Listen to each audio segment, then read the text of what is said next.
היי, שלום, אם אתם רוצים לעשות סאונד צ'ק, אז אנחנו יכולים לעשות את זה עכשיו. אז שנייה. הנה לא פה. שנייה. Yeah, you go down here for a second.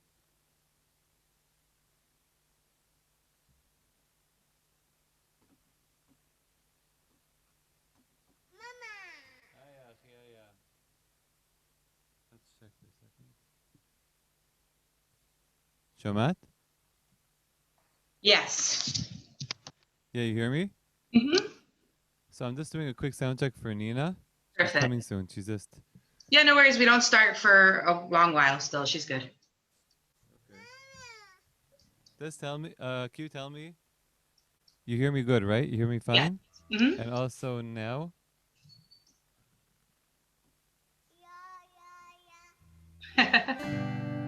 Oh. There's an echoey kind of reverb to your sound, but I hear you very clearly. Yeah, I did that only for the music part. Like when she speaks, she'll talk like this. It'll be regular. Okay. And then when she sings, we do the oh. Yeah, I can hear them both. They're not Okay, cool. yeah, good. So I'm Nina Soundman. She's set. Perfect. Sabah. Okay, great. Okay, so she'll come in here soon. Yeah, no worries. And you can keep your video on, off, whatever works for you. Okay, I'll just shut it off. Come, Okay. Achia, come.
Hi, Chaya. So we did a sound check already for Nina, and we're good to go on that front.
Yeah. Ruby, can you hear me? Yeah, Tanya, you're very choppy. Because this computer doesn't connect its Wi-Fi. Hold on a minute. Like, I can't make out the words that you're saying right now.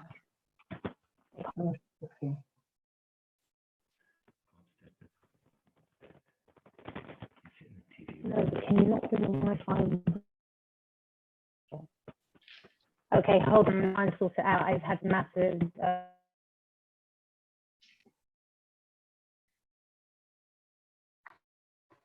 Yeah, Tanya, you're totally frozen now.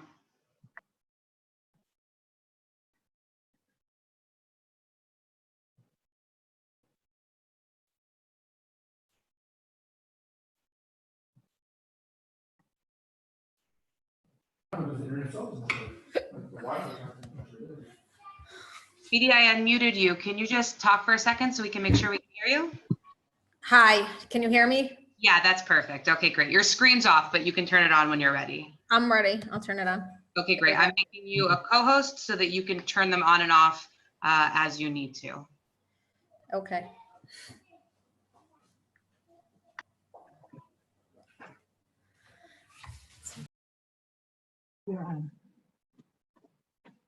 Did they hear what I'm saying?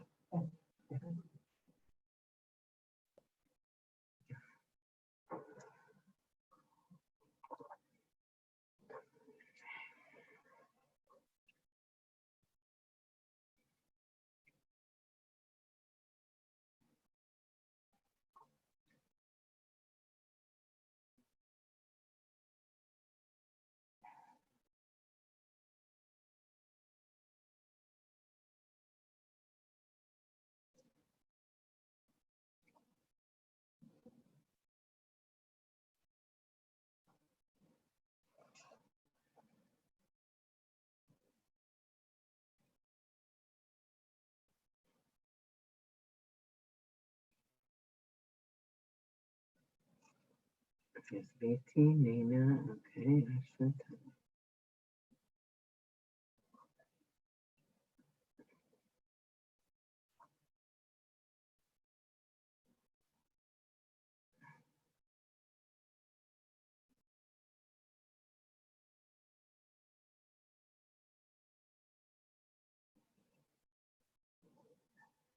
I start, Russia.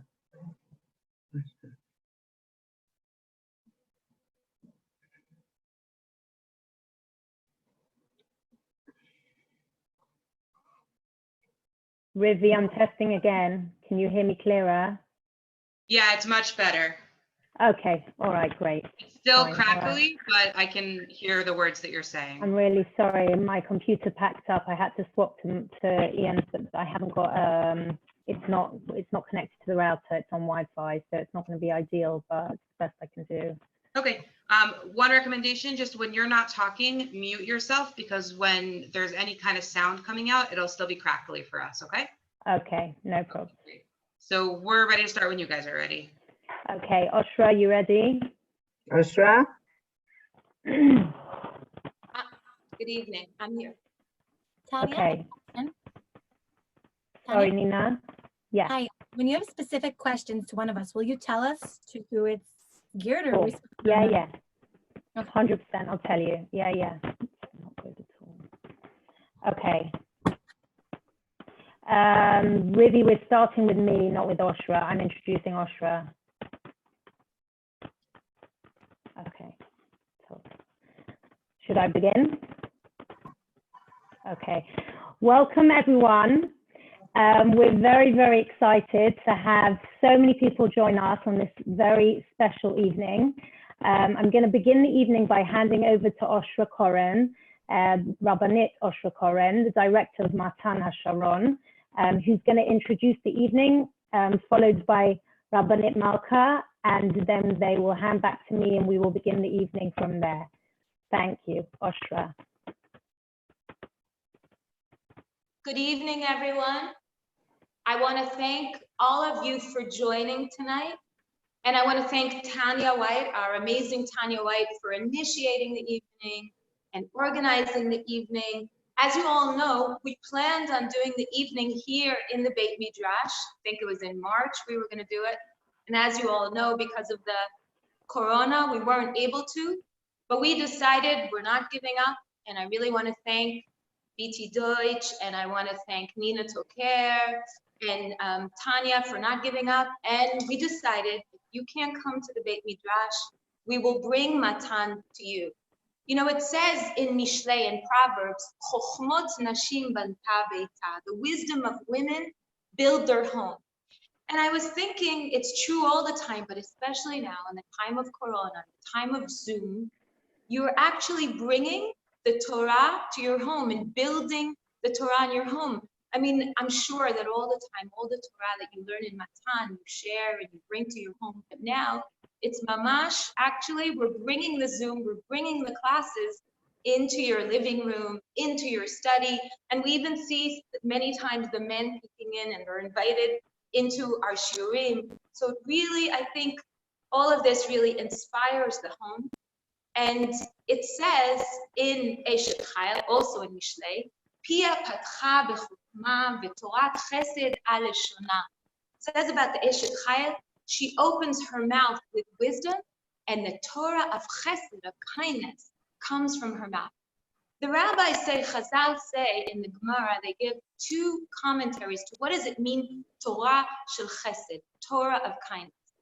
One of the Perushim says, Torah of chesed is a Torah that one learns and gives over to others. Lilmod v'lelamed. No, at all. And the Torah, I don't know if it's her or me.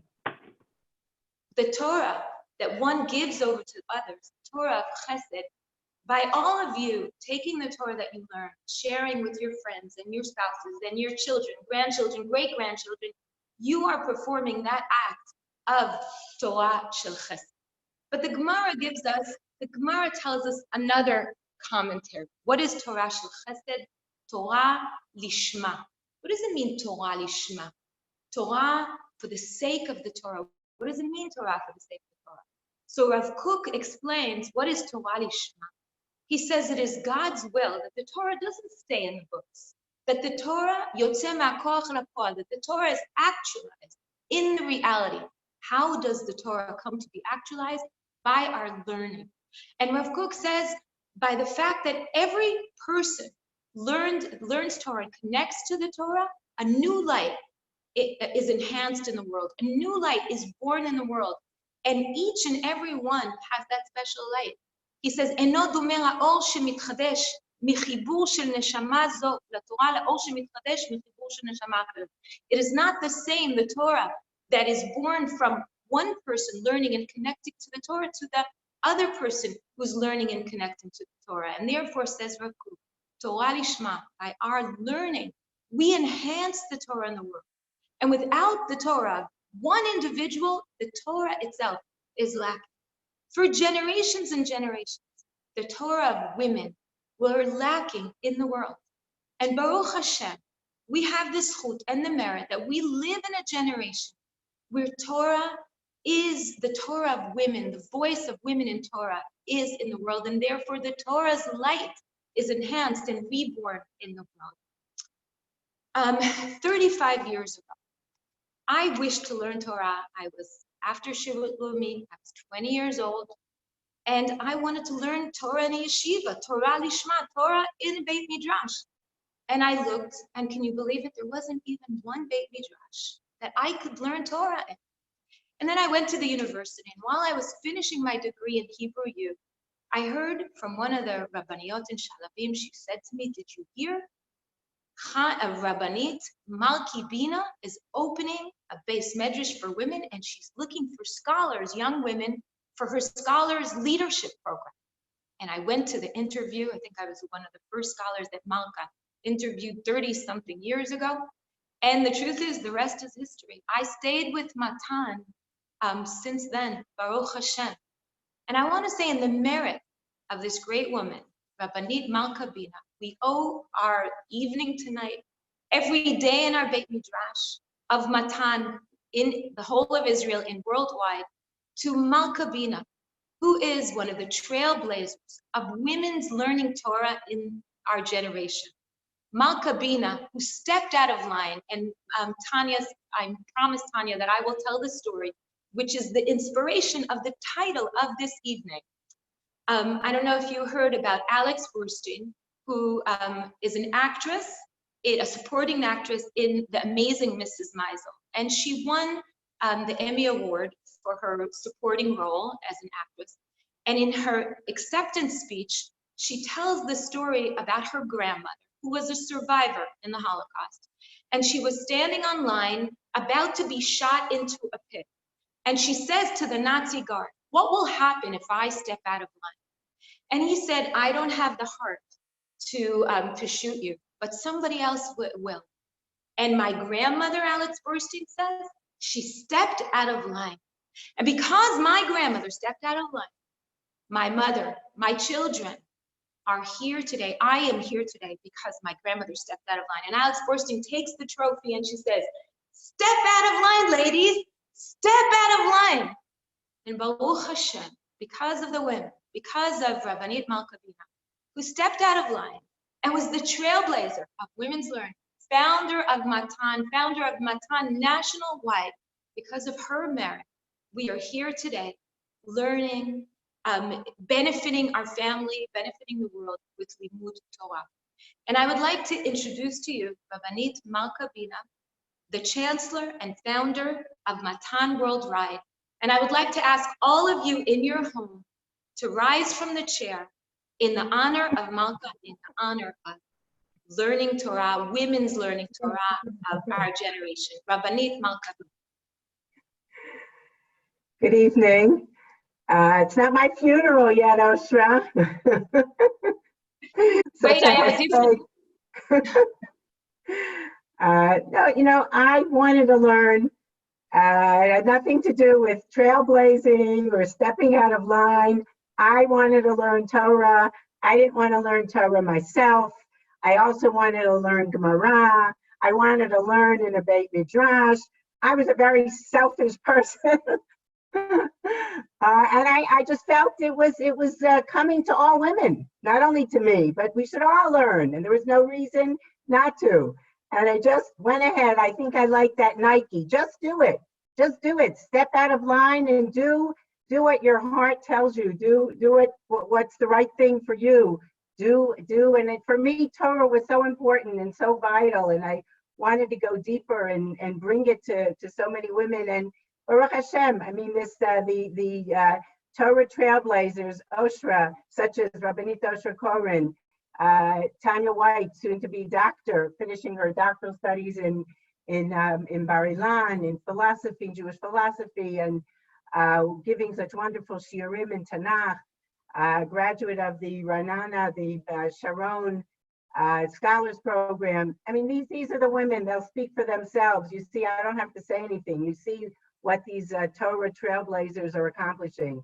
And I think the idea of the Torah trailblazers together with a trailblazer in music, a female trailblazer in music, a female trailblazer in sports and athletics, a marathon runner. I understand a candidate for the Olympics, amazing. Now, it's an integral evening. They aren't three different areas. We say, Torah has everything in it. Everything in it. Of course, the Torah trailblazers are right there in Torah. And the music, David HaMelech, who was the greatest poet, the greatest musician, David HaMelech, and he even said the words, Mirot hayuli chukecha.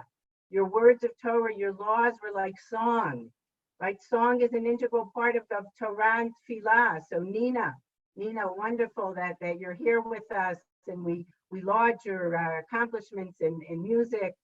And also then I was thinking about the running, where do we find the running in Torah? And there I thought of two psukim, two beautiful, beautiful psukim. I think which psukim you think of in running. I didn't check the concordance. I'm sure there are many others. But the first pasuk that I thought of was from Shir HaShirim, right at the beginning of Shir HaShirim. V'shacheni acharecha v'narutza. Right? In Narutza, we want to run. We ask Hashem, pull us towards you. And as Rashi explains it, the mashal, the lover, we, B'nai Israel, to her beloved, to HaKadosh Baruch Hu, right? Pull us towards you, and we will run. We're not going to just walk towards you, right? We want to run to HaKadosh Baruch Hu. We're going to run with eagerness, right? And also the beautiful pasuk in Sefer Bereshit, after Abraham experienced the Brit Milah, and HaKadosh Baruch Hu wanted him to rest, and didn't allow, it made it very, very hot, as we're experiencing now, this Hamsin here. So no guests came, and Abraham was so upset, right? And then Hashem saw how upset he was, so he brought the guests. The Malachim came, and they were guests, and Abraham said, oh, wonderful, they're guests. Right now in the Corona period, I'm so sad, no guests, right? We can't do this beautiful mitzvah, Hachnasat Orchim. But Abraham, the guests are coming, and what does it say? El Habakar Ratz Abraham. He didn't just walk to provide for his guests. He ran. So this is all the learning, right? The learn, sing, run, afochba, dafochba, everything is in Torah. And thank you so much, Oshra, beautiful Oshra, this evening, and for your determination, for everything you do for women's learning, for Matan, for Ranana. It's amazing. And Tanya, Nina, Beatie, a wonderful evening that I'm looking forward to. Thank you everyone for joining. So wonderful to see you all. And I just want to make a special shout out to Mindy, Tanya's mother. Mindy, it was good. I saw you for a split second. Erev Tov, and a wonderful evening to everybody. Thank you. Thank you so much to Rabbanit Malka and Rabbanit Oshra Koren, both of whom exemplify women's leadership and innovation in women's Torah learning over the last 30 years. In our world, there's a very sharp tension between maintaining tradition and championing innovation and originality. And as Malka said, it wasn't that she felt she was a trailblazer. It was just something, was her dream. It was her passion. It was something she believed in, that she had wanted opportunity for women to learn Torah. And innovation, which turns towards the future and to growth, right? Tradition, sometimes maintaining the status quo, turns towards the past, but it poses the danger of stagnancy. And when we have the two together, when we can balance the two of them together, we know that we are enriching not just our lives, but the lives of so many around us, and we're building a better future. So to Rabbanit Malka and Rabbanit Oshra, I have to say thank you, because their love and their passion for Torah and their dream of making it accessible to women today and moving it forward and opening it up in so many different areas is something that I personally have felt, and I'm very indebted to them for the opportunities that Matan has provided for myself and for many, many others. So today, we're all about women smashing glass ceilings, taking today in our generation, right? Taking the future into their hands, dreaming big dreams. And in many ways, as women, we want it all. We want to have, we view this modern phenomenon, if we look carefully at various narratives, we see it not just today. It doesn't just come out today in our generation, but we actually see that it occurred thousands of years earlier. Maybe not in the same way that we have it today, but in a society that was resolutely patriarchal, we find incidents of women acting outside their expected roles in the Torah, in the Tanakh. And these women come from so many different walks of life. They defy the accepted box that they've been placed in, and they move beyond it. More than that, almost every one of these women uses the tools at their disposal to express their uniqueness in their own individual way. If it's through song, with Miriam, for example, interpreting commands, the Benot Zelofchad, prose, poetry, Zvora, and many, many others. From Miriam, the slave girl, who we expect to cower when faced with Paro's daughter in front of her, right? And her brother's immediate death to the hand to Bat Paro, who instead of immediately seeing an Israelite child and decreeing his death, sees a child crying The daughter of the greatest tyrant in the ancient world moves outside her expected role to present us with a truly humanitarian face of benevolence and of empathy. The daughters of Zelophehad who come humbly but adamantly to Moshe, insisting that their dead father's portion belongs to them rather than a male of the next kin. This is the first case of legalistic feminism brought by women of the tent. Daring to have their voices and opinions heard, these women become the paradigm of the next generation who are brave enough to go and innovative enough to go into Eretz Yisrael. Deborah, the judge who we know of whom Barak, her army chief of staff, said, I can't go to battle without you. I'm not going to go to battle if you don't come with me. Who could have imagined such a statement in the ancient world? These are just examples of women over the last 3,000 years who have dared to have their voice heard, dare to move beyond their comfort zone, beyond the roles that they've been given. Let's not forget that these women we as women were only given the vote less than 100 years ago, well, certainly in Britain and other places as well. We've come a long way in 100 years. And now we're trailblazers in many, many different areas and many different varied ways. But I think what women possess is, and specifically, I think in the world, in the Jewish world, and talking about Rabbanit Malka, Rabbanit Oshra, is the ability to balance opposing values like tradition and like the past and like our allegiance to the past with innovation and with moving towards the future. And that ability to balance these two values enriches and empowers so many people, them and all the people around them. So on to tonight's event.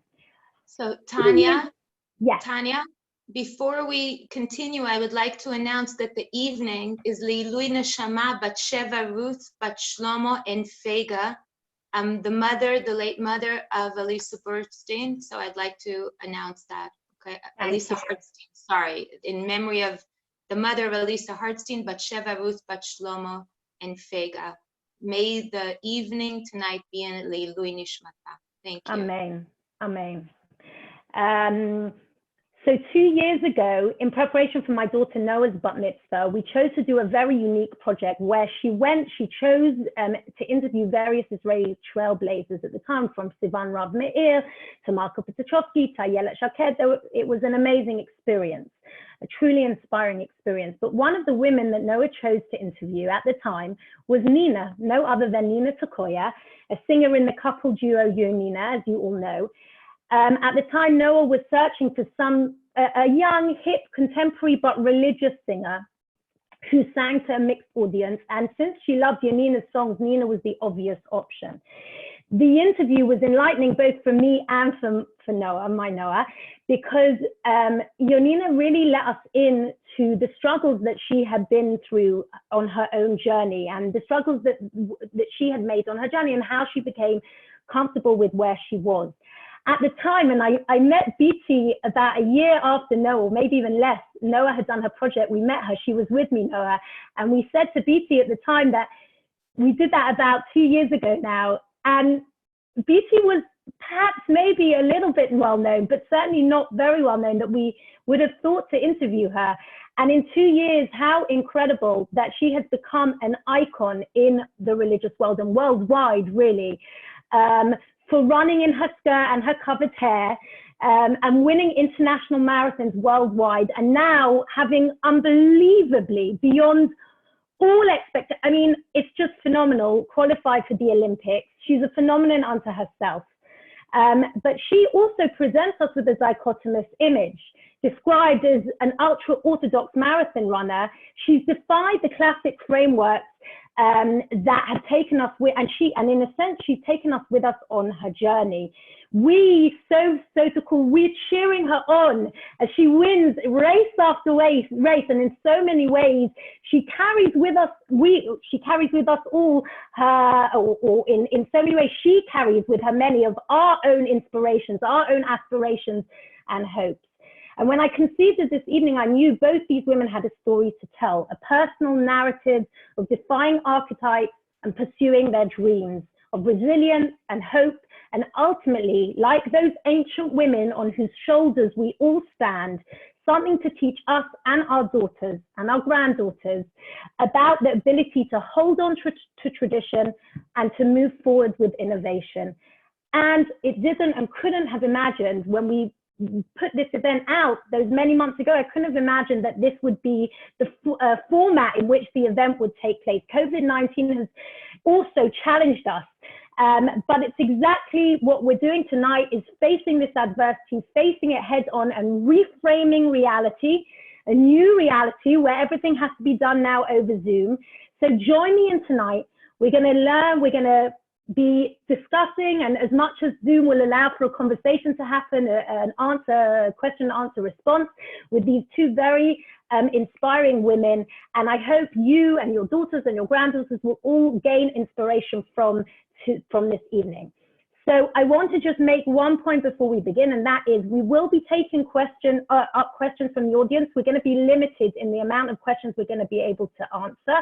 But if you have a question, please, throughout the evening, you can send it on the chat. It will go directly to Rivi, who's overseeing it in the Matan office. She will then, from those questions, she will choose 2 or 3, and she will respond directly to the person whose questions we're going to be asking. They will be then unmuted at the end to be able to ask their question. So send it to Rivi. If you get a response, then you'll know that your question will be answered. Okay, so. The address is Matan Moderator. Yeah. Okay.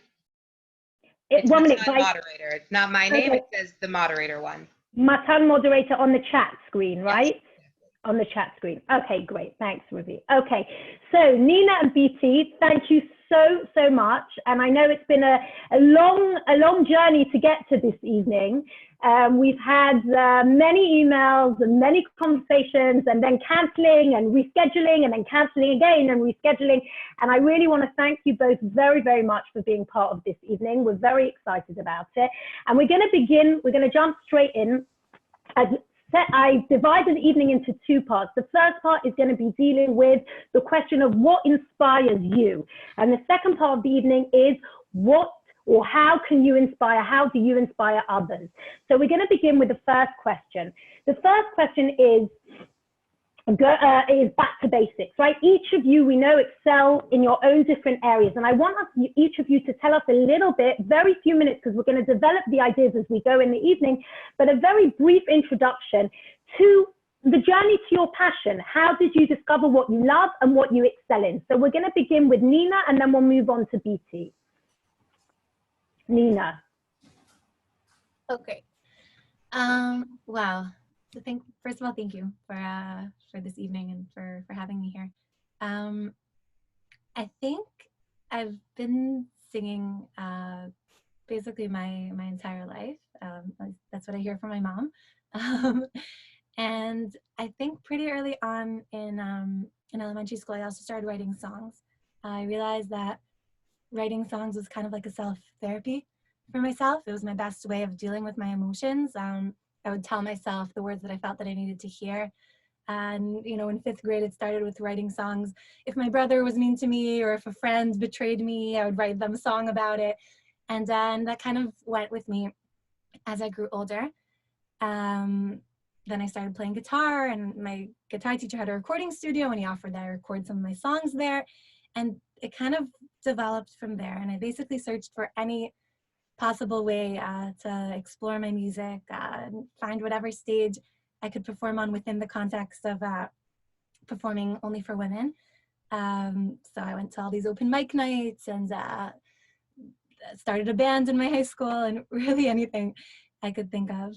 And I think that's basically where my journey started. So the music has always been a very deep part of my life, that I could never dream that that I would be able to really live this reality and live this dream in such a hands-on way. So I feel very lucky.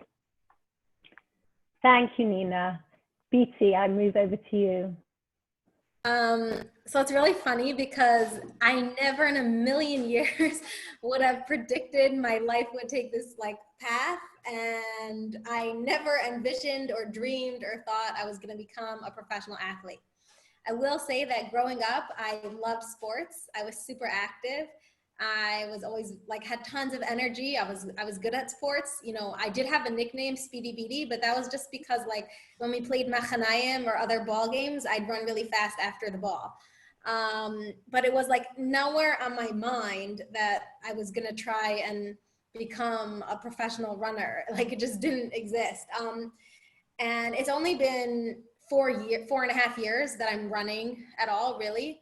And it's only been 1 year that I'm running in a more professional like way.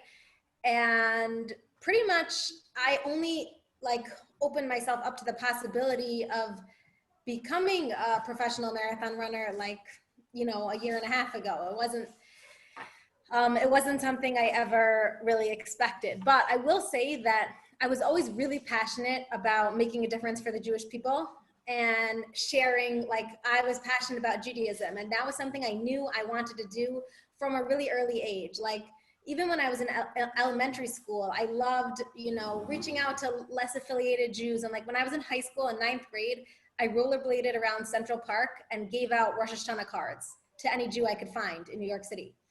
So when I was like given this opportunity to use a gift that I had, and love, like I love running, this passion for sports, and combine it to like be an example and role model for Jewish women and represent Israel, like it felt like all my worlds were coming together, and I was suddenly like having so much clarity in like what's my purpose here in this world. And I truly say every single day, I'm just completely blessed and grateful that I've been given this opportunity to combine two of like all of my passions in one to fulfill my mission here in this world. Like I'm so lucky. I never would have envisioned it. It was a lot of paths and journeys and process to get there, but I'm really grateful for it. Beautiful. It's amazing to hear how both of you come from totally different places, whereas for Nina, it was always her dream, and whereas for Beatie, you kind of, it became something you realized you could make into your dream. And in both of the cases, you bring it to the fore and bring everything to it. And following on from that, and I think from what Beatie is saying as well, I'd like to address this specific question to Nina. In the sense of so many times, and I think especially for women and especially maybe even for religious people in general, there's very often we have an inner voice. We have something that we know deep inside, that we have a dream, we have a passion, we have an authentic voice inside that we're trying to listen to. But we have challenges that come from the outside world, people telling us, no, you shouldn't do that, or you can't do that, or you're not able to do that, or Judaism or this or whatever it is doesn't allow you to do that. How, and sometimes it is challenging. And is there a way, I think, Nina, this really is my question, is there a way to listen to our inner voice and our intuition, know what it's telling us and follow it, even sometimes if we're facing challenging voices from the outside? Oh, wow. I think that's a great question. It's definitely a challenge, but I really do, I have this really deep belief that that our inner voice and our heart is really the most genuine voice that we can hear. I feel like I once heard that our natiyat lev, the inclination of our heart, is the closest thing that we have nowadays to prophecy. It's kind of all that we have left. And we pray, you know, for the return of prophecy to the world. But that little godly voice inside ourselves that tells us, sometimes from a young age, sometimes in a spark of a moment, what it is that we're passionate about, is I really feel like it's the most powerful thing that we have. And I feel like it's a very deep, for me, it's a deep sign for what it is we're meant to do in this world. I was smiling earlier when Rabbanit Malkabina was saying, you know, I was being selfish. I was just learning Torah because that's what I wanted to do. Because I really do believe that that's what Hashem wants from us in this world. In that sense, He wants us to be selfish and to follow our passions, because that's the most unselfish thing we can do. Because I really believe that when we shine in a place that we are most connected to and that we feel the most ourselves in, that we feel that our light shines the brightest in, that is our channel through which to bring light to the world and through which to help the world. It's not about kind of putting our hobbies and our passions aside and thinking with our minds like, oh, what's the right thing to do, or what's the I don't know, the most moral way to help the world, because so many times it's through our passions that we can bring light to the world. I think like Beatie gave that beautiful example of finding, you know, that's through sports and through running, she can be this role model for the Jewish people. I do have to say that having a support system really helps. I mean, obviously, there'll never be an entire support system. The world will never, there will never be a chance where everybody agrees with you, but I feel very blessed to have had parents who have always believed in me, and from day one always told me, you know, you can do whatever you want to do, whatever it is. I would ask them, what will I be when I grow up? And they'll say, you'll be whatever you want to be, you know, just choose a dream and follow it. And also in terms of my journey through Kol Isha, they were always incredibly supportive and just kind of focused me on listening to my inner voice and following my intuition and trying to really ask myself, what do I feel Hashem wants from me in this world?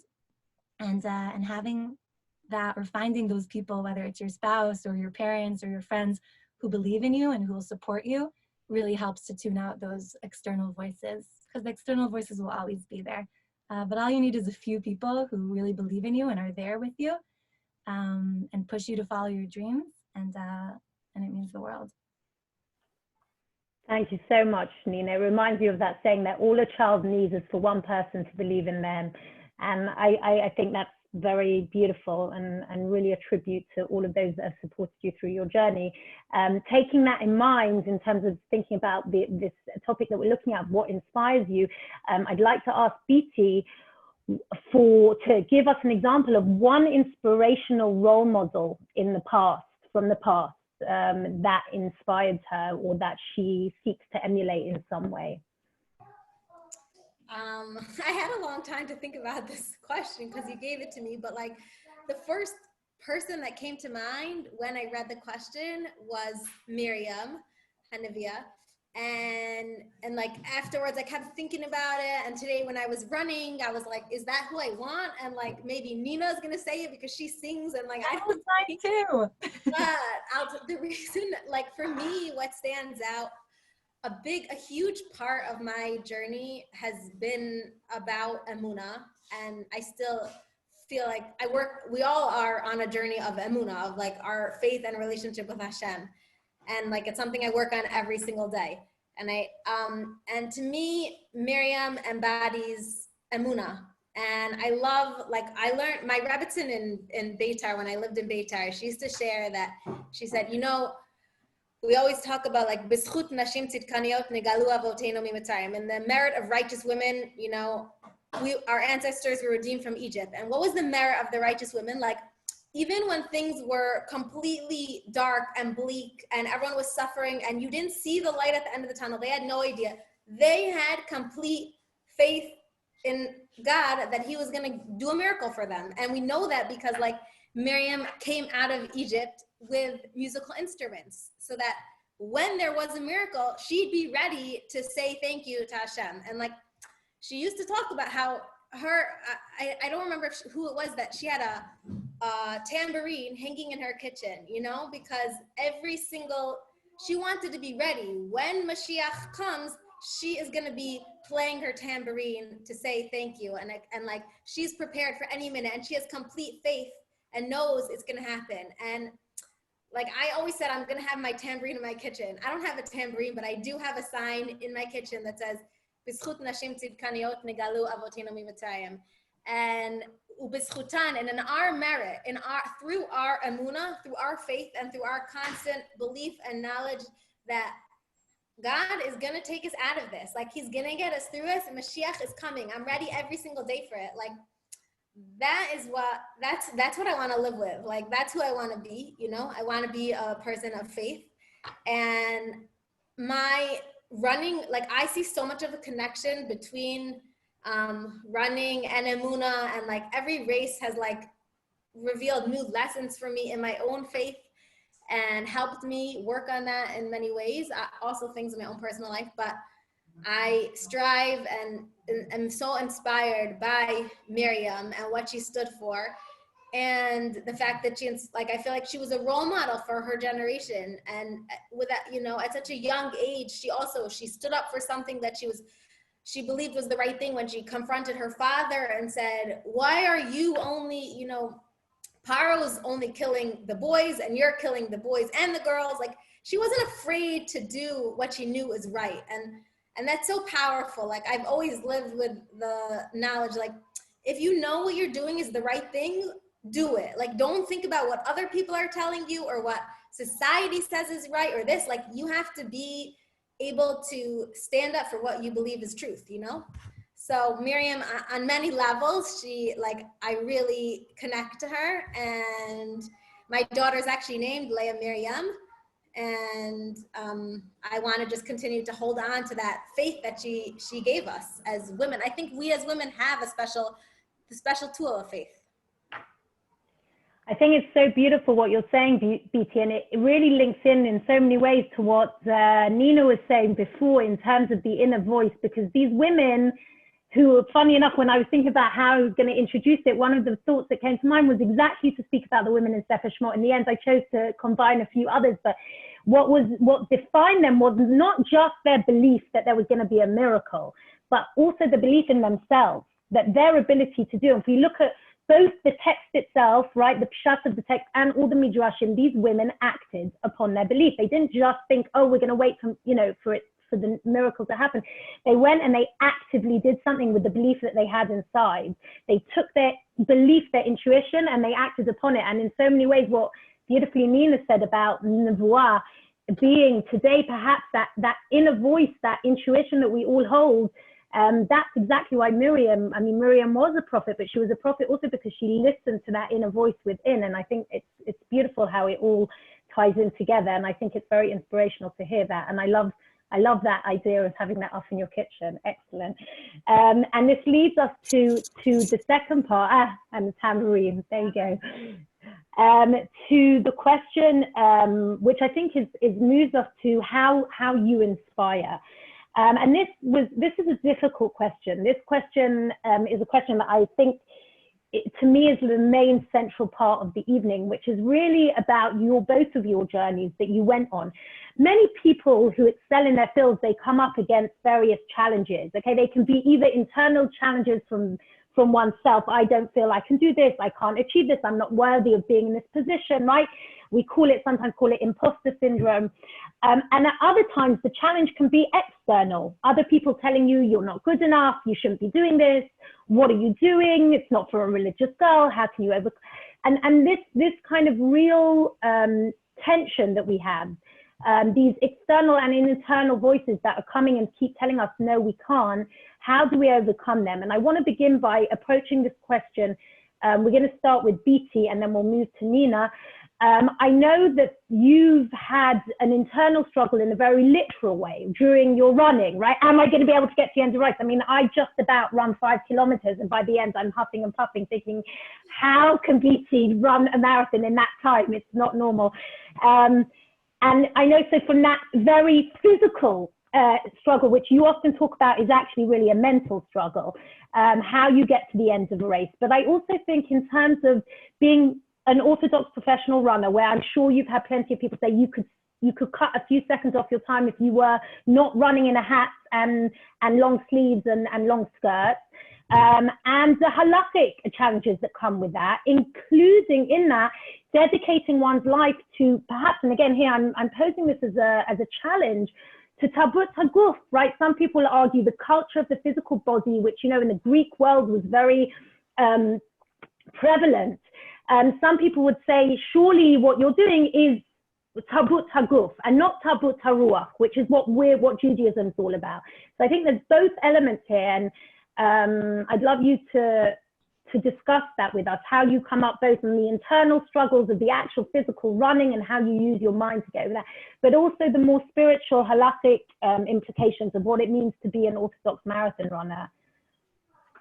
Wow, there's a lot to cover in this topic. I know, it's a challenge, but you like challenges. So first, I want to say that when I was presented with the opportunity, like, okay, you could run professionally for Israel. And, at the time I was working full-time in Jewish outreach. My job was to connect with college students, like all over the world, and help them come to Israel and learn. And I was like really making a difference, like on a daily basis. So I asked my rabbi and mentor, Rabbi Lawrence Kellerman, who has like fully, who I had connected with personally. So I asked him, like, what do you think? Should I take this opportunity? Because first of all, it's not something that's like really normal or accepted in the religious world. And like, I was living in Harnof at the time, and I lived like a very mainstream, ultra-Orthodox community. And it was not necessarily something that everyone would really understand or even agree with. And here I am making a difference already. So like, should I give that up? And he right away told me, like, you are in a unique position that you are obligated to do this. Like, here you are, you're going to use a gift that Hashem has given you to make a difference in a way that, very few other people can. And like, you don't have to worry about leaving your job. And the truth is, it was the best decision that I made, because it gave me so much more like space and time for my family. And I'm doing something that I just love, like, every single day. And it was, and I still am, thank God, able to really make a difference in people's lives, not necessarily always in a direct individual way. But it was also really hard for me I'm not a person that's ever made decisions because of what other people are going to say or what other people think. But I do feel like it's really important to have rabbinic guidance and mentors and role models who you could ask questions of, because if you're doing something that is slightly different than the norm, like, there are going to be questions that come up. And like, I know that if I want to really be true to my values and like not compromise on who I am as a person, like, I have to be accountable to someone, and I have to have someone who could give me like guidance when I'm struggling. So, for instance, like, I was like, I wanted to know if I could run on Shabbat, because it's not something that's like technically, I love it. I'm just doing it for enjoyment. Like, maybe, I would just go out early in the morning. No one's going to see me, whatever. And I asked my rabbi, and I asked Rabbi Kalman, he told me, like, the truth is that technically there is, a person could run on Shabbat if it was just purely for enjoyment, no, like, other reason involved, but because it's my actual job, like, and because I should not do it. So when he gave me that answer, I was like, okay, I'm not going to run on Shabbat, even if it's like, I have to make up my kilometers some other way. And then there are things that come up, like, when I started running, people made a big deal about. Beatie, just to remind people that the Olympics was going to be on Shabbat originally. The Olympics are still going to be on Shabbat. Okay. Yes, so I'm struggling now with that huge, like, there are things that come up all the time. But for me, like, and when it comes to like anything, any question any struggle that comes up, right? Like, I couldn't run in the World Championships because it was on Shabbat. And the Olympics got moved to Shabbat, and I'm trying my best to see if there's any way that they'll move it. And I always remain optimistic. But for me, at the end of the day, like, I ask myself, and this also relates to the question of like tarbut haguf, like, athletics is so, when you want to be successful as an athlete, like, you have to be like all in. Like, it's just like, it's like a fully like committed mindset, lifestyle, like, and you're working out your body and it's so easy to get like sucked into something and there's so many amazing parts of it. But so the more I'm getting into it, the more I'm like, wow, like, this takes over my life. And I have to remind myself, like, at the end of the day, I'm not just a body, I'm a soul. And like, I'm here on a purpose and a mission. And like, what is the real reason I'm doing this all? Like, I remember I was having a conversation with my husband. I'm like, when Mashiach comes, like, are there still going to be races? Cause like, I love racing so much, and it's like, I was like, I want to become the best runner I could be. But I really keep the purpose at the, like, in the back of my, not the back of my mind, like at the forefront of my mind, that like, I'm doing this to share like God's light, to be a vessel for God's light into the world. Really, that's what I'm doing this for. I'm using my gift that he's given me to contribute with my neshama, really. I do it with my body, but it's at the core is my neshama that's coming through. And so even when it came to the Olympics, I said to myself, like, in my head, it's like, oh, if I run in the Olympics in a skirt, I'm doing the greatest Kiddush Hashem. Like, I'm making such a great example. But you know what? Maybe that's not what God's plan is for me. Like, we all the time have ideas of what we think God's plan is for us, but maybe that's not the case. And like, and part of what I've learned, like, I say ritzoncha kirtzono, like, make your will for God's will. And like, what he wants from me is what I'm here to do. And I constantly have to remind myself of that. And so when I think about the struggle with modesty, what I think is really amazing about it is that it's true. I know for a fact that I would run faster if I was wearing less clothing. I've experienced it. You know, I have a treadmill. Every so often I run in my shorts and tank top and it feels amazing. And I know that, and you know what? I could even ask the question, like, why is it a problem not to wear, you know, like athletes aren't doing it to show off their body. They're doing it purely practically. So what I've chosen to focus on with modesty is really what modesty is, humility. Like, who is really giving me this strength? Like, it's so easy when you start running and training and working hard to think, oh my gosh, I worked so hard. That's why I ran so fast. I put in all this work. And when I wear modest clothing, what I remind myself is, like, I know it's not me. It's all God. Like, it's his gift to me. Nothing that I don't, and I always say, you know, I don't show up to any starting line expecting a miracle, because part of like as Jews, we have an obligation to put in all our effort. But I know that every step I take is a miracle. And so when I run dressed modestly, it's reminding me that at the end of the day, like, v'zacharta et Hashem Elokecha, remember, ki hu hanoten lecha koach. He's the one who gives you strength. And you know, like, I will say that when I ran the Tveria marathon, I chose, like, I made my own skirt from like a Nike dry fit shirt. It's super light, super comfortable. And I wore like I wore shorts underneath, compression shorts that I found. And afterwards, at the end of I realized that, like, I looked at the pictures and every picture I saw, my like knee was so visible. And I was just like, oh my gosh, like, I can't run like this anymore. And it was so hard for me to accept that, because you know what?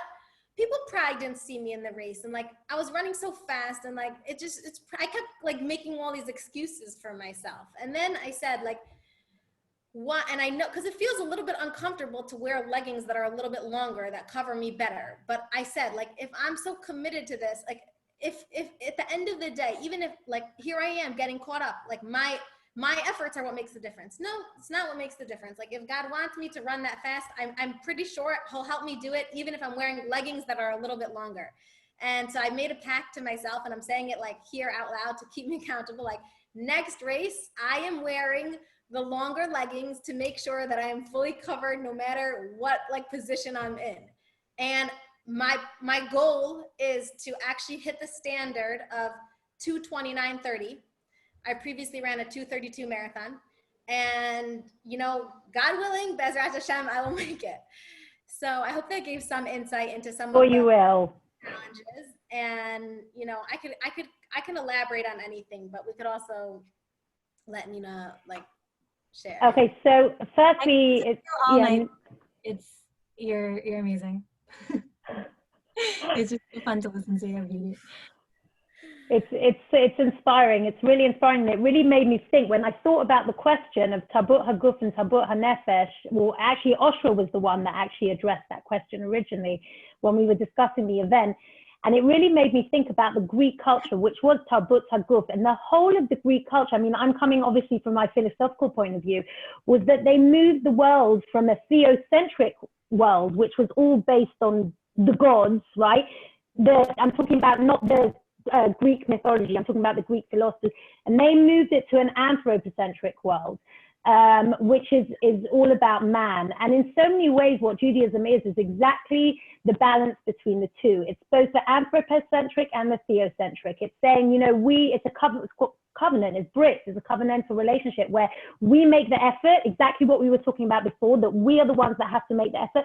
But exactly what you said is that having in mind all the time that we're driven by this divine kind of power that we have, that has over us. And I think it's beautiful how you explain that. And we are all behind you in that getting that time, because we're sure you're going to get it. I don't know how. It's like mind-blowing, but it's unbelievable, but amazing. We're all behind you. I think what we'll do is we'll move on to Nina, but if we've got time, I'm sure there's plenty of questions from the audience as well. We'll come back afterwards to that part of what we've been discussing. So Nina, I'm moving over to you now, and I know you've got something special planned for this part of the evening. I know from speaking to you that you struggled in the past. You had a very long journey with all the halachic implications of Kol Isha and various other things about singing solo. And I'd like you to try and share with us your journey. And I know you've got a special surprise for us as well now with this question. So I'm going to hand it straight over to you. Okay, thank you. So I guess I'll start off a little bit about really my journey. So I mentioned that when I was younger, I was so super passionate about music and singing. And I think I can remember the first time that I heard about Kol Isha, which is actually from my brothers, because I have 3 older brothers. I remember we were sitting in the kitchen and I was talking about how when I grow up, I want to be a singer. And I was saying, oh, maybe I'll sing at my bat mitzvah. And then my brother said, but hey, past your bar mitzvah, you can't sing in public anymore. And I was like, what, really? And I mean, I grew up in a home where my parents are both chozlim b'tshuva, and they have a very loving, deep connection with their Judaism. And they kind of came to it in their own way after they had gotten married. And they never told me what to do, yes to sing, not to sing. They really left it up to me. But I guess from that moment that I heard that from my brothers, that's when my struggle began. And I was definitely searching. Throughout high school, I was constantly asking rabbis that I had a meaningful connection with about it, and trying to learn more and learn the sugya and the halachot, and go back to the original sources and really just try and find my way.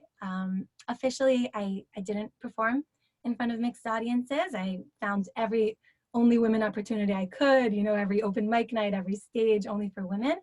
And in my personal life, I kind of went back and forth between it. I was always debating. I would go and sing at the hospital with a group of friends, and I was always torn whenever there was a song that only I knew how to sing and nobody else could sing along, if to sing it alone. Or it was definitely something that I was constantly struggling with. And also in my dreams forward, I had this dream of sharing my music with the world, of being a singer.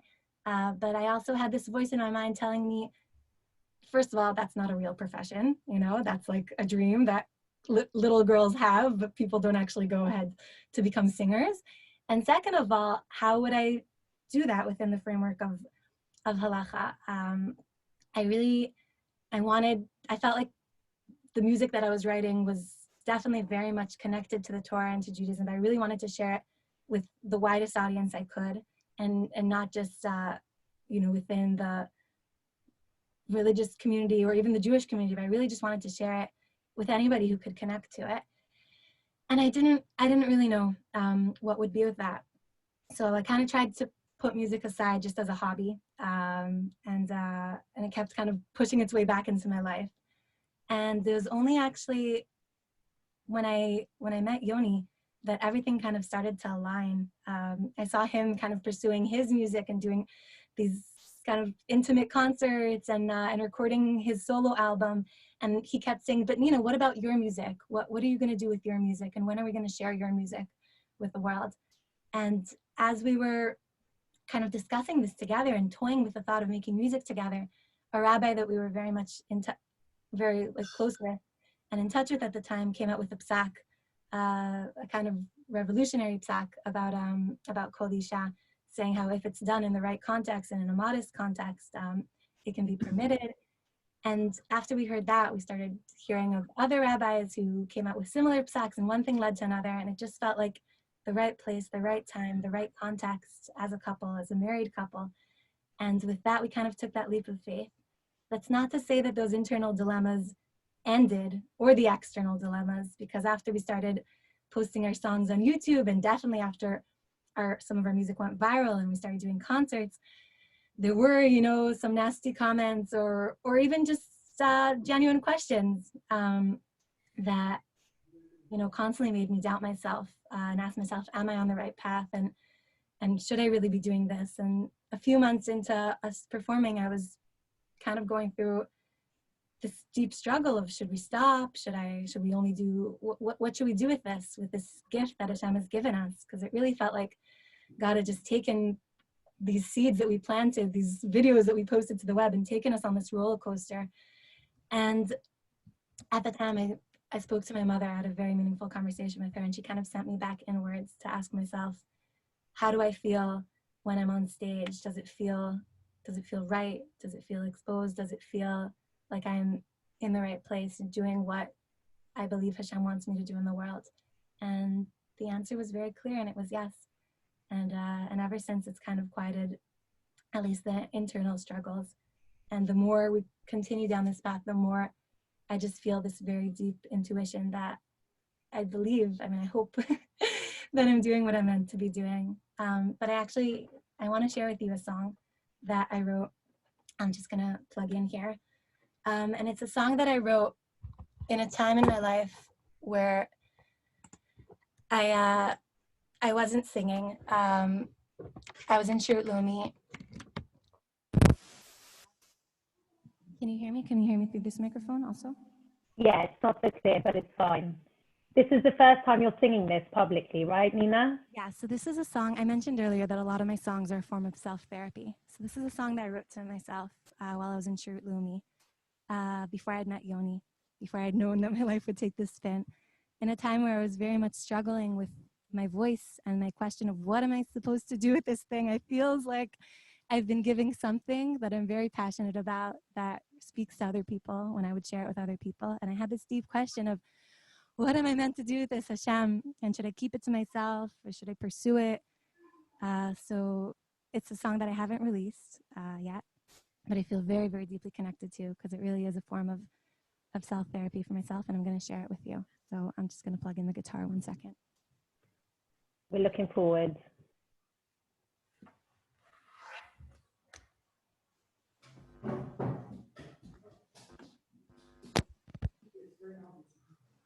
That's not actually.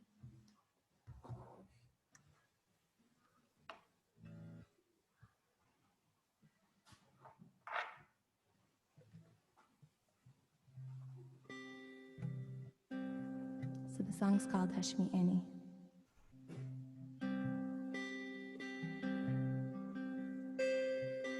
I started to save my songs just for you, and it generates a strength, a pulse in my veins. It might feed the world or explode in my face. I've been battling up my prayers and my thoughts, writing words in the dark and searching all the way. Are these words meant to say what the world needs to hear, or just get me through the day?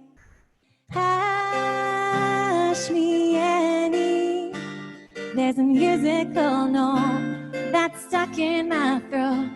Dalkecha Hodiani, it's a faraway tune, but I'm trying to learn to sing along. Oh, oh, oh, oh, oh, oh. I feel like a stranger holding my tongue. Don't wanna be the mermaid who sold her voice for the approval of someone. Well, isn't that fun? There must be a corner where I can let these borders down.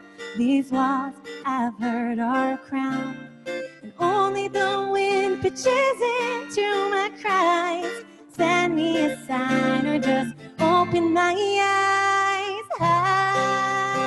Hashmi Ani, there's a musical note that's stuck in my throat. Dalkecha Hodiani, it's a faraway tune, but I'm trying to learn to sing along. Hashmi Ani, there's a musical note that's stuck in my throat.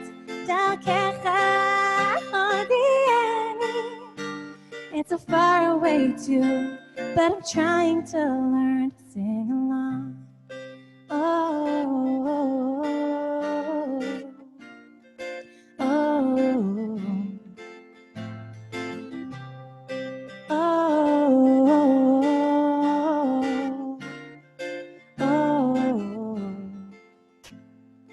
oh. Ask me any. There's a musical note that's stuck in my throat.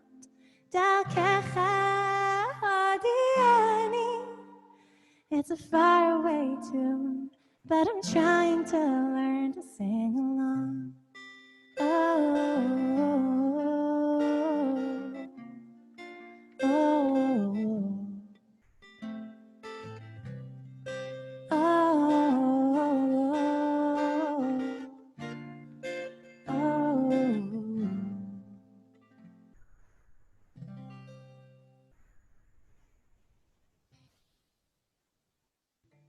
So I really feel like the song, one second, I'll take the reverb off. Beautiful, Nina. Thank you. Thank you. I feel like the song is it's about my voice, but I feel like really it's just about everyone's search, or every woman's search to find her own voice and whatever it is that you feel passionate about or inclined to do. So thank you. Thank you, Nina. That was really beautiful, Miragesh, as they say in Hebrew. And I know for you it's probably cathartic, certainly when you wrote it. Maybe even now, having sung it as well to an audience, which I'm sure everyone here, all 123 people who are listening, appreciated deeply you sharing that very intimate song with us. Thank you.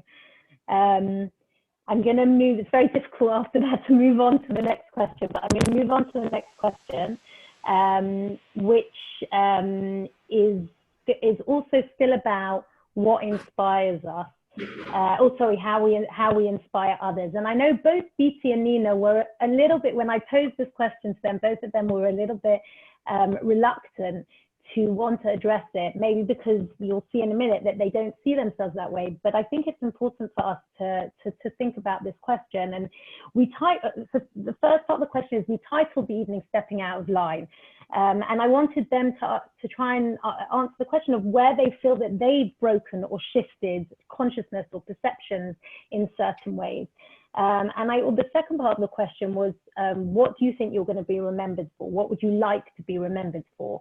Where do you feel that your greatest contribution in the Jewish and the secular world? And I know it's a very kind of big question, but I think everyone would appreciate hearing a little bit from both of you. We'll begin with Beatie and then move to Nina about this notion of stepping out of line and where you feel you might have changed perceptions in a certain way, and where you feel your greatest contribution has been in what you've done so far. So Beatie, will go to you first. So I grew up with like very few options for competitive sports for girls, like even sports in general, like and my parents are, also Balei Tshuva. They're very open-minded. They let us do everything, but there was just not a lot available. And thank God, I was always a happy-go-lucky girl, and took everything in stride. And I had to give up gymnastics, and I could never do a real basketball team, but it was all good. But I think sports are such a healthy outlet. And I know, and I just want more, really religious girls to have those opportunities and to know that they could pursue them at even the highest level and still be 100% committed to their Judaism. And I want there to be more opportunities for girls and women in sport, because I think it's such a healthy outlet. And if I know one, even if it doesn't have to be even competitive or professional, but it's also really important for me that girls know, I could go out and run and I could do it, and it's okay, even if I'm in a Beit Yaakov school. And I know that it's going to take time for that change to happen, because I know that not everyone in the Beit Yaakov world sees eye to eye with me on what I'm doing, but that's okay. For me, the way you make change is not necessarily by being like protesting or like saying like, oh, this is wrong, and like we need to do this. It's like, be the change you want to see. It's like, I'm just continuing to do it like in my own way, showing like, here I am, you can keep doing it. And if one girl is out there and says like, wow, I can go and run and like this feels good, like I will feel happy and have contributed. And I want to just share on the second part of the question, like I thought about it today, and literally I just was sitting in my kitchen crying. And my husband was like, what's going on? I probably had, and I can tell you because you said like, what do you want to be remembered for? And the truth is, like, I think the most important thing at the end of the day is like, I want my kids to say like, we had a mother who loved us and cared for us and did whatever and really believed in us. And I think it's so hard when you get caught up, like, I bet you balance so much as someone who's in the spotlight because people are always saying to you like, oh, you're such an inspiration, and oh, can you help us with this? And like, it's easy to get so caught up in like responding to the people who want to give you positive feedback. Meanwhile, today was like probably my kids were at each other's throats like all day. And all I wanted to do was like yell 10 times a day, like, why can you not stop fighting? Why? And I'm very proud of the fact that like, I just kept saying like, this is how kids are. And I sat down on the porch and like had a really calm conversation with them. And like, to me, like, that's a victory. Like, that's what, if I could be remembered for like, if my kids like grow up and say like, my mom, I am who I am today because of my mother, that was the most important thing to me, you know. And hopefully also win some marathons along the way. I don't know, honestly, they don't care about me winning marathons, you know. I will say Of course they don't, but when they're older, they will look at you and they'll remember you for what you gave to them and for being the marathon runner. I will say two small things that some also, after a few people told me like after they had participated in the Jerusalem Marathon, they're like, we never would have imagined ourselves doing it, but we started talking to God during our races. And I was like, oh my gosh, like if that's all I accomplished here, like I'm good to go. So if people realize like, hey, you can have, like I talk openly about my conversations with God in my races and like I said, if mothers start taking care of themselves and making time for themselves and exercising and realizing that's the most important thing they could do for themselves and still be good moms, like that's something I'm really passionate about. So I hope I'm able to contribute in that way. You have already. Thank you so much, Beatie. Nina. Wow. So yeah, this question challenged me because I'm not sure if I feel like I've broken paradigms. I feel more like I'm part of a gentle wave. That's the image that came into my mind. Because just as I hope to inspire others, others inspired me. When I was in high school, I used to listen and still do to this folk band called Alma. They're actually a trio, and one of them is a religious woman who sings, and she was my inspiration. So I feel that there is this gentle wave of this transformation or movement, which I feel very lucky to be part of as a woman. And I guess I hope to inspire others. First of all, I mean, I hope that just as my music is therapy for myself, I hope it can be therapy or at least touch somebody else, you know, brighten up their day, allow people to reconnect to themselves, to the other people in their lives, to live more mindful, meaningful lives. That's kind of what I try to accomplish with my music. It's really incredible for me to see how our music manages to reach a really diverse audience and connect between people. I guess that's another thing I aspire for, to really create unity both within Am Yisrael and within the world. You know, when I see messages from people who follow us in Pakistan or anywhere, and we have a lot of Instagram followers in Turkey, or even just, you know, when we do concerts in Israel and we see every kind of Jew walk into the room, plus a handful of tourists who are in Israel for the first time, you know, that really touches my heart. I feel like we have so much more in common than separates between us as Jews and as a world. I feel like the corona virus has really reminded us of that. Maybe, you know, with the negative implications too of we're all share the same body and, you know, can experience the same sicknesses, but also on the positive side. And I really do hope to manage to connect between people and bring people together through music. And I want to connect to what Beatie said on the level of being a mom and trying to balance all these different aspects of life. I think it's really important for us as women to try and seek that inner balance. And for each woman, it's a different balance, and it's a different amount of being in and being out. And we'll each find our own way to blend the colors. But I think it's so important to ask ourselves, what are we passionate about? What do we feel our calling is in the world? And to see that we can do that and still have a beautiful family life, and hopefully inspire our children and our daughters through that, because God willing, when Ashira grows up, my daughter, she'll be able to say, hey, I can follow my dreams too, and still be a mom. So I guess those are all things that I aspire to, and I hope to accomplish. Thank you so much. Beautiful. Please, God. So I'm just going to, before we get to the final question of the evening, I'm just going to remind the participants that you can send a message to on the chat to Matan. I think it's Matan, moderator. And she will, and then afterwards you can either, I can ask the question if you don't want to come on, and if not, you can ask the question yourself. I'm just reminding people about that. And the final question, and then we're going to be lucky enough to have Nina sing us a couple of songs. The final question, and this relates exactly what Nina just brought up, what we're going through at the moment. And I couldn't leave the evening without addressing this very strange and challenging time period that we're in, very, very extreme in many ways. And it's forced many of us, I think, to reevaluate our life choices, right? And think about how to achieve things that have been limited. We've got limitations on us, and how can we still achieve things, even knowing, even accepting those limitations. And I know for you, Beatie, this has been a particularly challenging time in terms of your training and in terms of your running.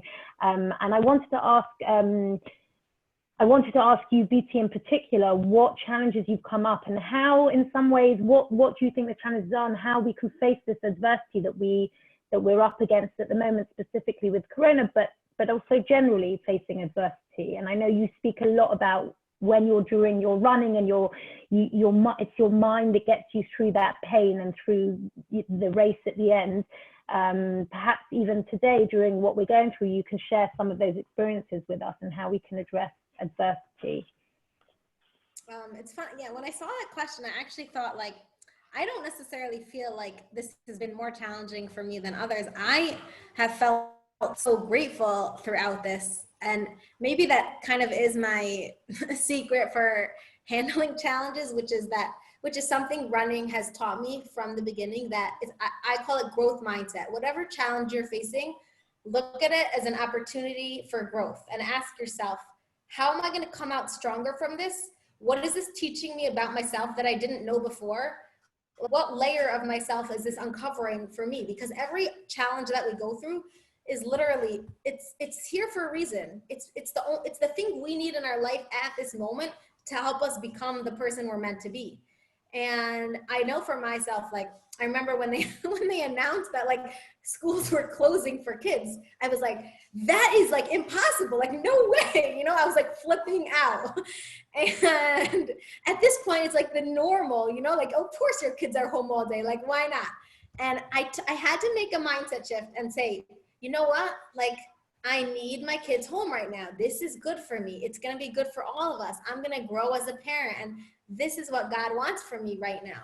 And I just focus so for me, what gets me through any challenge is to really focus on the positive, and to see and to find the blessings, like the smallest things, So, like, even for me, I feel 100% so grateful because, yeah, my races were all canceled, and I don't know when the next race is going to be. And, I was supposed to run a race April 5th, and I was super qualified for it. It didn't happen, but, like, I still have a job. I can run, and I can do it. It's so flexible, like, with my kids home. And so to me, that's amazing. And I'm using this as an opportunity to, even though I don't know when the next time I'm going to race is, I'm training, like, hard, and I'm investing now, because I know that in a few months from now, I'll be able to set progress. And I actually am really enjoying the opportunity to just, like, put my head down and work and not feel any pressure from having to show up at a certain date or time, just like knowing that this is a process that's building inside of me, and kind of like one day I'm going to get to be surprised and see where I am from it. So I'm focusing 100% on the positive. And I think that, like, yeah, everyone is going to have their own disappointments and like, you know, missed, like things that got canceled or whatever it is. For every single person, it's different. And you're allowed to be, you have to give yourself the space to be upset about it. But I think we all have to focus on finding the positives in our own life. That's how you get through the challenges. That's the only way.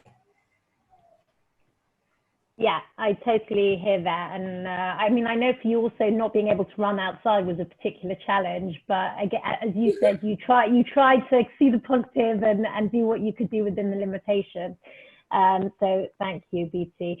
We're gonna move to Nina. And Beatie, is there anything, because I think after that, Nina's gonna move to, as a response to the Corona question, she's gonna introduce a specific song that I think really speaks to us in that time, which is Reggae Mukhavana. She's going to speak about that for a second. So I think, Beatie, is there anything else you wanted to say before we kind of take leave and move to Nina and finish the evening off?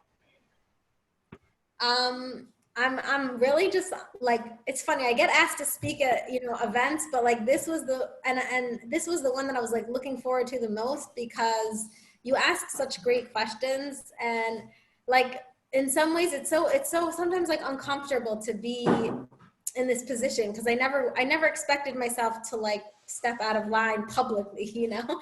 So it's not necessary. So sometimes I'm like, what am I actually doing here? But I just like the imposter syndrome, like I said, that we all feel to an extent, everyone at some point. I think if I could just end off, like I believe that every single one of us have our own unique way of contributing to the world that's extremely powerful in its own purpose. And like, yeah, it happens to be that I'm more in a more public limelight, but one is not less important than the other. The goal is for each one of us to tap into what makes us unique. And that is what, you know, that's what stepping out of line is really, like finding who we are and contributing in that special way to the world.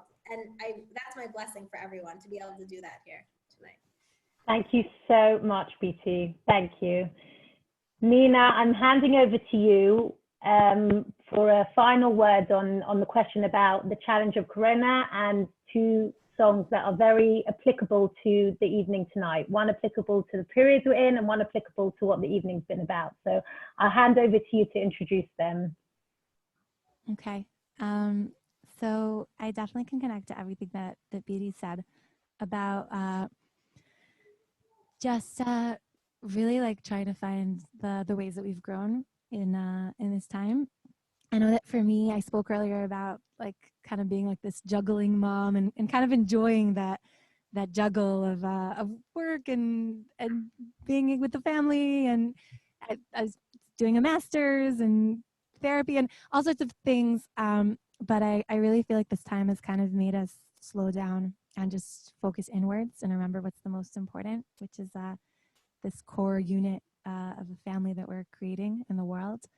It's definitely challenged me to be a more of a patient mom, more of a creative mom, and practice my ability to to fully just be in the moment with my family. And musically, I think it's weird, but I think it's almost reconnected me to our audience. On one hand, I so miss the face-to-face concerts, and we were also, I mean, we were supposed to be doing musical tours during Pesach and flying abroad for a tour in May in the States, and all of those obviously got canceled. But we've been doing a lot of online Zoom concerts, and you get to see people's faces really up close in these boxes and read their comments live while we're performing, and really interact with the audience.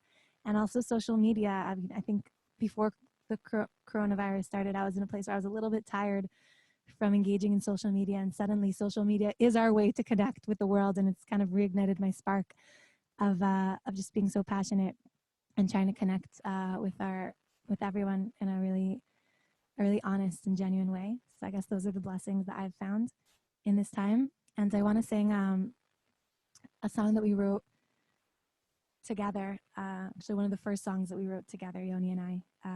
And we wrote it at a time where our music was just starting to take off and we felt a little overwhelmed and we were trying to find ourselves in this wild race of life. And I think that this time period has been a really good example for how every once in a while we need to stop and slow down and ask ourselves, where are we running to and why, and what's really important in our lives. And even during the race, just trying to find moments of clarity and of kavanah. And I guess connecting to Beatie, if while you're running, even if while as we slowly return and bring up the pace of our lives, God willing, in coming out of this this lockdown, at least here in Israel, I want to try and take that kavanah with me into the race of life and take that intention with me wherever I go, so that as I'm running, I can be mindful of where it is I'm going to. I just want to say I've adjusted the key because I'm not used to singing the song alone without Yoni. So I'm so used to having him here, but it's also good to sing it on my own. So, yeah. לאן ברח היום, הוא רק התחיל וכבר עזב. תזכיר לי מה חיפשתי בכלל. הכל רועש לי בפנים ובחוץ, לא להפסיק לרוץ ממעט החוץ. כשכל דקה רודפת השנייה, הופכת אהבה למטלה, נוחתת שוב בלילה במיטה, לנוח קצת לפני הקרב הבא. האם אני בדרך למנוחה ולנחלה, רודפת אופקים, עוקפת שבילים, נותנת לו פקקים לנגן לי על העצבים. בכל רגע שמחה היא רק מעבר לפינה, במרחק של נשימה. אז איך זוכים לאריכות ימים, שכל רגע מכוון וממלא אותי בפנים, רוצה לפוץ בחיים, לאהוב את הימים, לראות טוב, טוב רק טוב. עוצר ומרים מבט, עוד יותר כשהולכים לאט, וכמה זה פשוט, פשוט להיות ולחוות ולהודות, מפסיקה לעמוד מהצד, הרבה מונח אצלי ביד, מהחיים מפיקדון, אני לא רוצה לבזבז עוד רגע אחד. אני יודעת השמחה היא רק מעבר לפינה, במרחק של נשימה. אז איך זוכים לאריכות ימים, שכל רגע מכוון וממלא אותי בפנים, רוצה לחוץ בחיים, לאהוב את הימים, לראות טוב, טוב רק טוב.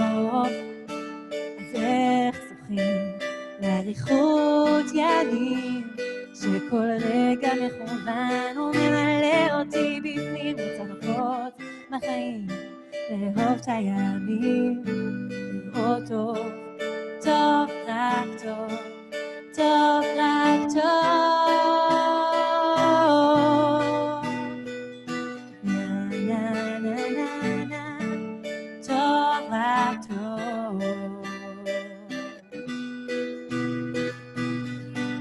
טוב רק טוב. אז איך זוכים לאריכות ימים, שכל רגע מכוון וממלא אותי בפנים, רוצה לחוות בחיים, לאהוב את הימים, לראות טוב, רק טוב. אז איך זוכים לאריכות ימים, שכל רגע מכוון וממלא אותי בפנים, רוצה לחוות בחיים, לאהוב את הימים, לראות טוב, רק טוב. Thank you, Nina. I have to say, it is so weird doing this without Yoni. Like, it feels like I'm missing a limb. I'm so used to, harmonizing with him and playing with the keys. He could join if you want. No, this is cool. This is refreshing. And I love being part of women's events, and I think, go girl power. but I just had to put that out there. Yeah. So I think sorry, I was just going to say, I'm looking at the time and I'm just wondering, we've got 3 questions still. And I know that I really did want you to sing a final song, which is a really beautiful song, which relates to this evening, which was you were going to do A Million Dreams. But I'm actually thinking that I think what we're going to do is we're going to take the 3 questions and then we'll finish the evening with the song so that if people need to sign off, they can. Is that okay? Okay, so let me just, before we take the questions, I'm going to summarize in 3 sentences what I feel this evening has given all of us, and then we're going to move to the questions and move straight to the final song of the evening. Firstly, I want to massively thank Beatie and Nina. It has been such an amazing, for me personally anyway, an amazing experience, and I'm sure for everyone that's been listening. And I really appreciate your flexibility on everything that's been going on over the last few months. And I'm so happy that we managed to do this. I think especially for lots of women that were listening, but especially for younger teenage girls that I know there's quite a few on tonight, and girls that are still dreaming about their future. For me, the evening was really summed up in a few sentences, right? Believe in your dreams, believe in yourself, hold on to the beauty of your tradition, right? Because that's what's so important, and the boundaries that it gives us. But at the same time, keep your eyes on the future while you run that race. And I really think that kind of summarizes everything both of you have given us tonight. So Rivi, I'm going to hand over to you for the 3 questions. I know that you have 3 people on standby to ask them. Yes, okay. So our first question, I'm unmuting you now, Khani Goldfeder. Hi, Khani Goldfeder here from Talmons. Thank you both so much for opening yourselves up. I really enjoyed the talk. I wanted to direct the question to Beatie. If you could elaborate on the conversations with God that you mentioned, and something about running, I would think that's, you have to put all your focus into that. So I'm really, really interested to hear about that. Did you mean you have to put all your focus on the running when you run, or? That's what I would imagine. So I'm interested to hear what you mean by your conversations with God. So it's interesting because like the faster I run, the more I've learned that like you have to be really calm in your mind to run fast. Like the more relaxed you could be, the more successful you'll be. So like what part of it is, it comes up in different ways. Like just like for Nina, I think music's an expression of herself. Like for me, running is an expression of myself. But part of what it does is like it really opens my to the gift of my body. So like there's always going to be at some point when I'm running, this is like inherent natural expression of thank you Hashem for this miracle, because like I appreciate every single part of my body that is working when I'm running. It's so amazing. And then, I have to work really hard, like in my workouts twice a week. It's like I am pushing myself to my limit, and like there's always the last rep where you're so tired and you want to just like quit right there, or like the end of a long tempo run where like you've pushed yourself to your limit. So I always say like, I am connected to infinity. Like I have a spark of infinity. So it's like, I'm like, God, like help me through this. Like, I know it's you who is going to power me to the end of this workout. Like get me through it, I'm just asking Hashem for help. And like, it's much bigger at the end of a race, because like then you're really at your limit. But to me, it's, and if I'm having a hard day and I'm just like out for a run, it gives me this like quiet time to myself to like meditate, reflect on the day, and turn it back to Hashem. Like, help me. Can you help me in these specific situations, So I find it very natural. Very cool. Thank you so much for sharing that. Okay, our next question comes from the person whose name on the Zoom is Aryeh Chesis, or that's my husband. Yes. I figured as much. Okay, this is Nechama Chesis from Zichron Yaakov, and I'm very proud of being a student of Tanya's and Matan here. And I wanted to ask, I should start my video? Okay, right. No, it's fine, Nechama. Just okay, fine. I'm just looking at the chat because I need the question. Okay, so when you're away from home, this is for both of you, I just like the practical aspects of what you do, so I'm interested. Do you do concerts, and when you do concerts or trainings, do you travel as a family and take a sitter with you? Or is it better for your spouses to send, to send the kids to stay home and to have their routine at home, which is, might be better in your mind? And do you have family members close by to help you out when you can't be there? And just kind of speak to that a little bit. Thank you, and thank you for your chizuk and your energy to help us realize our own uniqueness. Just kol hakavod to both of you. I've seen Nina both. Since we're near Pardes Chana, I've been there a couple of times. I'm a silent groupie of yours, and Beatie, I know less about you, but I was a long distance runner in high school, and I can understand and appreciate what you go through now, and really kol hakavod. So those are my questions. Nina, do you want to go first? Or Beatie, go first. Okay, I will just say that when I travel for a race, I go by myself, normally with my coach, and my husband's at home with the kids. I don't have, my parents don't live here right now, but they're like planning on moving. So I don't have a ton of family support right now, but my husband's very supportive. And I know that when I'm gone, everything's great, like he can handle the kids and the family. That being said, I don't travel a lot. Like I get asked, oh, can you come to this to speak here and there? And like, I know that I have to travel for certain races, and I really don't want to be gone from my family very often because my kids are young and like, it's hard when I'm gone. So I try to limit it to what exactly it is that I need to do. And I'm gone very short for when I go for a race, it's like the shortest amount of time possible. So that's how we've been working things out. And I'm very, very grateful. I tell my husband all the time, like, I don't take it for granted that he is so supportive of everything I'm doing. And only with his support is it possible for me to go out there and race. Thank you, Beatie. Nina, do you want to respond? Yeah, that's a fabulous question. And hi, by the way. First of all, we're very lucky to have a lot of support from our family. It's a little bit different for us because we're a couple, so we usually don't cover for each other. This is new for me, that Yoni's in there like making sure the kids are sleeping while I'm doing this. But yeah, usually we do almost all our concerts together. So when we're in Israel, a lot of times our parents will babysit, will watch the kids, which is amazing because our kids love them. So my parents are in Jerusalem, Leonie's parents are in Tanya. That basically covers most of the Merkaz of Israel in terms of concerts. And we also have some good in-house babysitters that our kids are very connected to.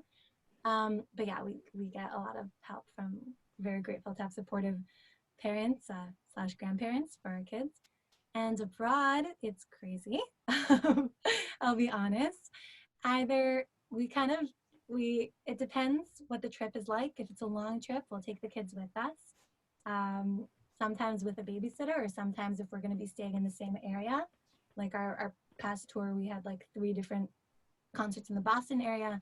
So we found one babysitter there who we actually met and the kids bonded with, and then was with us throughout the whole weekend, Thursday, Friday, Motzash. Throughout the different concerts there. So yeah, sometimes we travel with the babysitters, sometimes we find awesome babysitters there. Our kids are troopers.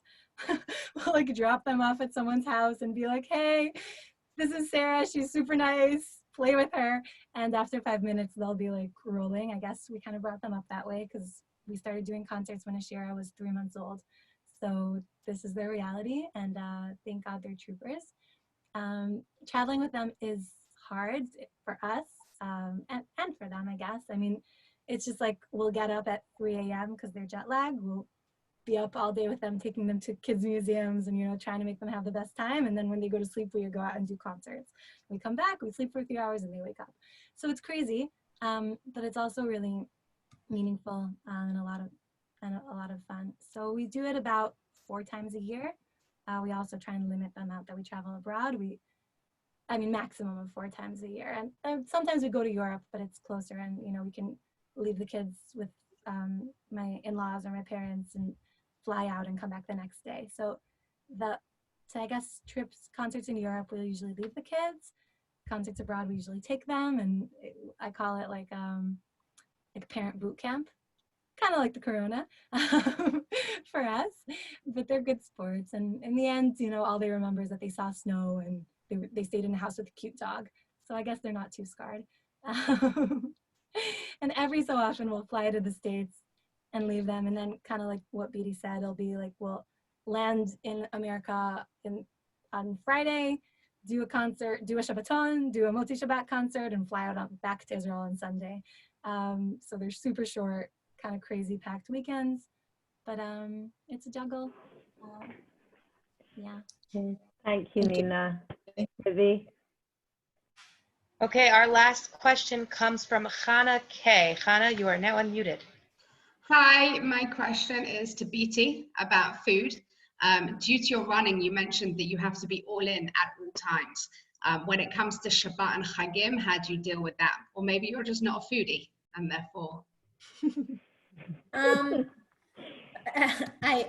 not a major foodie, but I like food. I have like a crazy sweet tooth, but I think everything's like in balance and moderation. Like I've never, thank God, like the way I don't have to be extremely like strict. Like I don't count calories when I eat every day at all. I'm very much about intuitive eating and like fueling yourself properly with good foods. I think Shabbat could be the same way. Like I just make, like when I cook for Shabbat, I cook the same way I'm cooking during the week. I make a lot of roasted vegetables and quinoa and I don't know, good proteins, and like it's the stuff my family enjoys and I enjoy. And maybe I'll have I'll save my treats of the week for Shabbat, so it's extra special. But like if I'll make healthy desserts that I like, I'm also gluten free, so I don't know, it cuts out like a lot of like I just have to be more healthy because that's how I have certain way, because that's how I have to be like for my diet.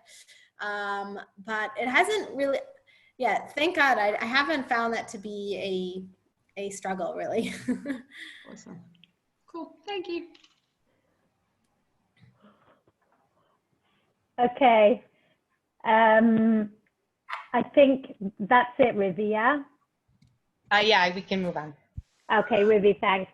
Okay, so we're going to finish the evening with a final song from Nina, A Million Dreams, which really is kind of a beautiful way to finish the evening, which really has been about following our dreams, about being trailblazers in some areas, but even trailblazers to our own selves, to our inner voices, to the dreams and the passions that we have. We don't have to be trailblazers for other people, but rather for all ourselves. And if all of us follow our dreams and follow what we believe we're doing the right thing, intuitively believe we're doing the right thing, then we will become an inspiration to others as well. So Nina and Beatie, thank you once again. Thank you again to Matan, to Oshra, to Rabbanit Oshra, to Rabbanit Malka, to all the incredible team of Matan who make all of this possible. You have no idea how much work goes on behind the scenes here to make all of this possible. You are all phenomenal. I take my hat off, my bandana off to all of you. And once again, thank you to everyone who joined us on this evening. I hope you all enjoyed it as much as I personally did. And please God, we should all meet in person very soon. Take care and have a wonderful evening. And I leave you with Nina. Amen. Thank you, Tanya. I just want to say about dreams that my Zaidi Herb, Alav Shalom, used to say that people have to keep reinventing themselves. So I think it's about finding a dream, following it, and then, you can find more dreams. There's endless dreams to reinvent and to discover. And it's really less about trying to make a statement and more just about doing what we're passionate in, and through that, I believe change comes to the world. So I love this song.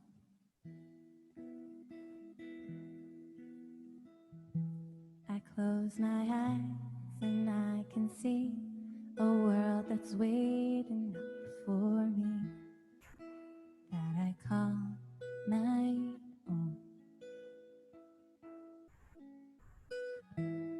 Through the dark, through the door, through where no one's been before.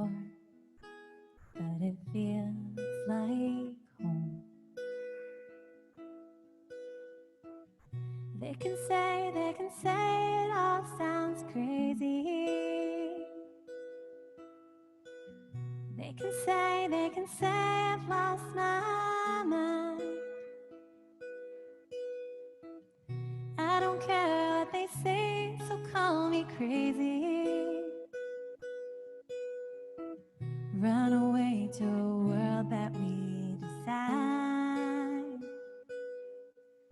'Cause every night I lay in bed, the brightest colors fill my head. A million dreams are keeping me awake. I think of what the world could be, a vision of the one I see. A million dreams is all it's gonna take. Oh, a million dreams for the world we're gonna make.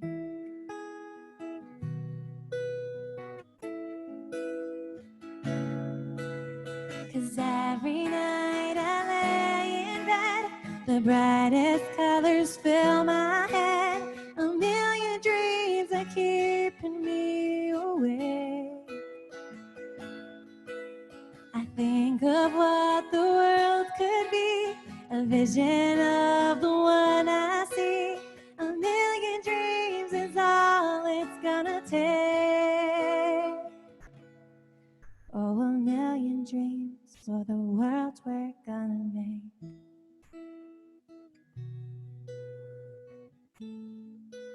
For the world we're gonna make.